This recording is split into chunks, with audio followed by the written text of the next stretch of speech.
The pound dropped to its lowest in over a year, trading at 1,026 against the dollar, as UK borrowing costs surged to their highest in 16 years. This comes amidst growing concerns over the UK's economic health and the government's fiscal policies. Economists warn that the rising borrowing costs could force the government to consider tax increases or spending cuts to adhere to its commitment of not borrowing for day-to-day expenses. Treasury Minister Darren Jones assured Parliament that markets were functioning orderly, dismissing the need for emergency intervention. However, Shadow Chancellor Mel Stride criticized the government, arguing that high borrowing costs would negate tax rises, delivering no benefit to the public.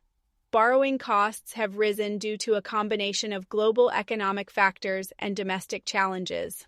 Economists noted that investors are uneasy about the UK's economic strength, as reflected in zero growth during the third quarter of 2024 and persistent inflation.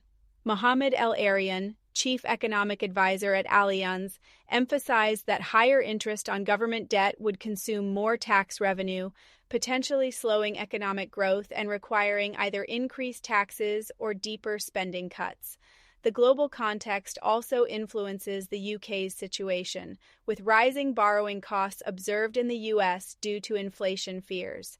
Analysts note that while current trends are less volatile than the market turmoil during Liz Truss's 2022 mini-budget, the gradual yield increases reflect broader fiscal pressures.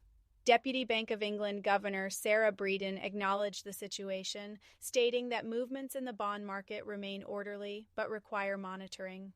The government is awaiting an independent forecast in March before announcing any fiscal adjustments. Stay informed on financial updates. Subscribe to MIA Wealth Hub today.